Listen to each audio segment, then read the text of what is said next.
Hello, and welcome to BigBookCGK.com. My name is Tussi, and I'm reading from Mexico, Aztec, Spanish, and Republican, Volume 1 of 2 by Brantz. Chapter 5, 1520.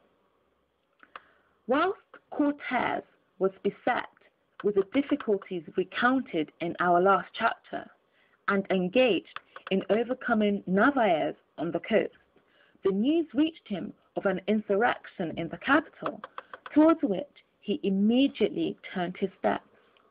On approaching the city, intelligence was brought that the active hostilities of the natives had been changed for the last fortnight into a blockade, and that the garrison had suffered dreadfully during his absence.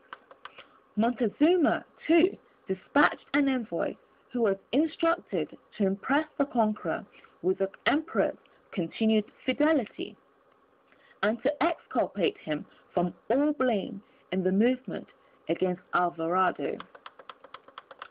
On the 24th June 1520, Cortez reached the capital. On all sides he saw the melancholy evidences of war. There were neither greeting crowds on the causeways nor boats on the lake. Bridges were broken down. The brigantines or boats he had constructed to secure a retreat over the waters of these inland seas were destroyed. The whole population seemed to have vanished, and silence brooded over the melancholy scene. The revolt against the Lieutenant Alvarado was generally attributed to his fiery impetuosity and to the inhuman and motiveless slaughter committed by the Spanish troops under his authority during the celebration of a solemn Aztec festival called the Incensing of Huitzilopochtli. 600 victims were, on that occasion, slain by the Spaniards in cold blood in the neighborhood of the great temple, nor was a single native engaged in the mysterious rites left alive to tell the tale of the sudden and brutal assault.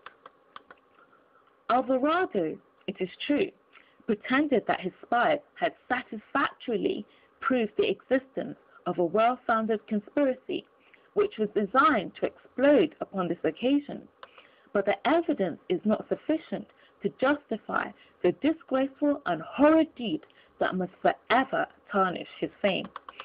It is far more probable that rapacity was the true cause of the onslaught, and that the reckless companion of the conqueror, who had been entrusted with brief authority during his absence, miscalculated the power of his Indian foe, and confounded the warlike Mexican of the valley with the weaker soldiers dwelling in more emasculating climates, whom he had so rapidly confounded and overthrown in his march to the capital.